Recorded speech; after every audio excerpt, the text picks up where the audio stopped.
Hola, El Salvador. ¡Woo! ¡Philippines! Soy Michelle Marquez D. Estoy representando mi hermosa país, Filipinas. Muchísimas gracias, El Salvador. Que habla Espanyol. Marunong nang mag-Espanyol si Michelle D. at makakatulong ito sa kanyang mga interviews. Kaya, pakinggan natin kung paano siya mag-Spanish. Go Philippines! Hola, El Salvador. ¡Woo! ¡Philippines! Soy Michelle Marquez D. Estoy representando mi hermosa país, Filipinas. Muchísimas gracias, El Salvador, por su increíble hospitalidad para Miss Universo. Se merecen el amor, el que oportunidad, Universo. Thank you. I-translate natin. Sabi ni Michelle D., Hi, El Salvador. I hope you all are well. My name is Michelle Marquez D., representing the beautiful Philippines. Thank you for showing us such amazing hospitality here in El Salvador for Miss Universe. You deserve all the love the universe has to offer. Meron din siyang interview na kung saan nag-Spanish si Michelle sa first part. Kaya ito na yung best time na i-observe at i-analyze natin yung kanyang Q&A. So, ito na.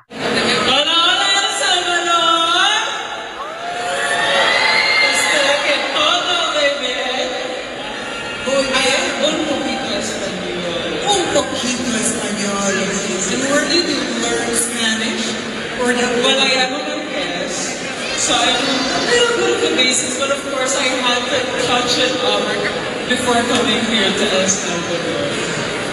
Have you enjoyed your stay here? Oh yes, of course. One of my favorite parts of being in the pageant is really experiencing the culture, the diversity, and all of the love that El Salvador has in every country. Of course, I am surrounded with such empowered women, so I just love the whole experience altogether. Tú vienes de una familia muy talentosa. You come from a very talented family. Your father is un actor. Su papá es un ex-actor called Derek Deep, right? Llamado Derek Deep. Y tu mamá, and your mom, is a former supermodel. Es una supermodelo. Fue una supermodelo. Así que, inclusive, even tu mamá, so your mom won an international beauty queen. What a talented family! Thank you so much, muchísimas gracias. I really owe it to my parents for my creative side, for me to be able to explore my individuality, my creativity, and because of them, I am a strong and empowered woman as well, and all I hope for is to be that kind of influence for as many people as possible. And you're doing the right thing. Y estás haciendo lo correcto. Muchas gracias. La verdad que saludé a mi familia, que me ayudaron a explorar mi individualidad y también que fui y soy una mujer empoderada.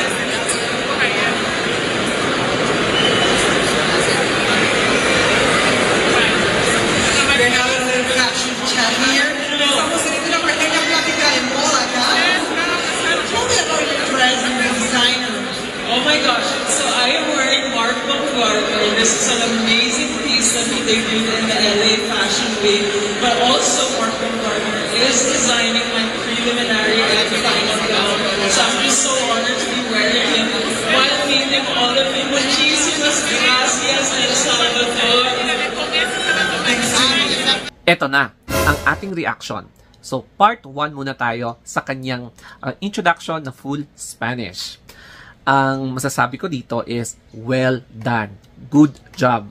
Kasi pinakita niya na nakapag-adjust talaga siya sa El Salvador na dominantly Spanish-speaking country. Since kinolonize din tayo ng Spain, ito yung isang advantage para sa atin. Kasi 20% ng language natin sa Tagalog or sa Philippine language are 20% Spanish. Kaya medyo familiar tayo sa mga ibang words.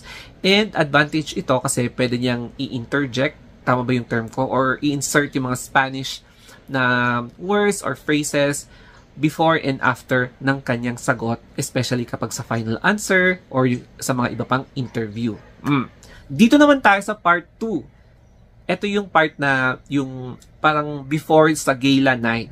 And nakaka-impress kasi nag-Spanish siya sa first part ng interview. Nakakatuwa kasi napaka-relax niyang sumagot. Parang hindi siya pressured, hindi siya stressed, hindi siya nagmamadali, and hindi rehearsed yung kanyang mga sagot. So yung question ay all about asking about yung family background niya, knowing na-inform yung host na ex-actor, tapos supermodel and international beauty queen yung mama niya.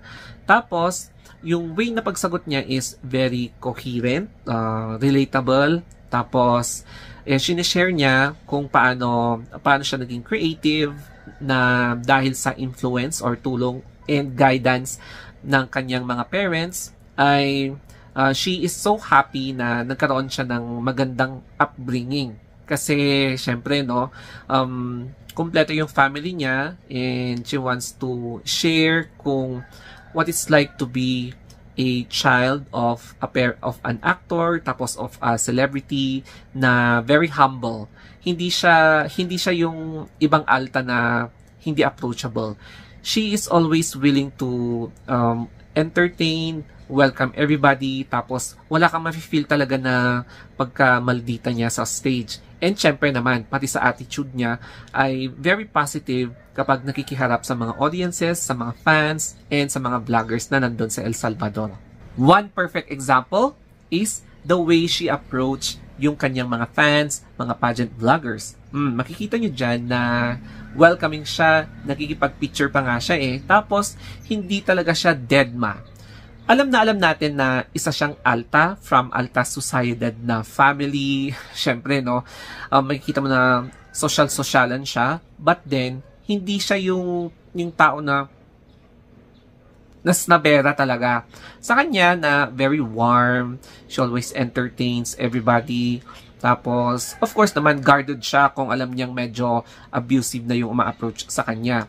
But then, at the end of the day, pinapakita niya na dapat approachable din tayo, very positive, and gusto niya talaga na iwasan natin yung toxicity and negativity. Kaya nga merong kindness campaign she is aware na sumisimbolo siya sa kindness. So, dapat i-adapt din natin yung kindness campaign na kahit na alam natin na may mga nagbubuli pa rin sa kanya, we should also practice yung pag-retaliate in a positive way by commenting positive things about kung sino man yung nagbubuli sa kanya, maski ibang pageant vlogger, pageant page, groups, or pageant fans. Para maiwasan natin yung bardagulan, tsaka maiwasan natin na balimbingan tayo na baka baliktarin tayo na tayo pa yung bully kapag diresbahan natin sa kanilang pambubuli. O, di ba? Papayag ba kayo na maa-unplace ulit ang Pilipinas this year? No. Kaya dapat i-download nyo na yung Miss Universe app para makapag-vote ka kay Michelle D. And then, ipaangat natin yung kanyang standing para makuha siya sa top 20. Kaya sana makapasok tayo this year and maaaninag na natin kung paano umatake si Michelle D kapag nakapasok na siya sa semifinals. O, di ba? And hindi lang si Michelle D, pati rin si Ana Lacrini sa Miss Globe. Mag-vote din kayo. Pumunta lang kayo sa www.missglobe.com. TheMissGlobe.com pala yung website. And then, i-vote nyo si Ana Lacrini. Okay? So, hoping for the best for the Philippines. Sa Miss Earth, I'm not sure kung may pa-voting system na rin doon. Pero, tignan na lang natin yung mga latest updates. Okay, so thank you for watching. Sana may natutunan kayo sa video na ito. And muchos gracias.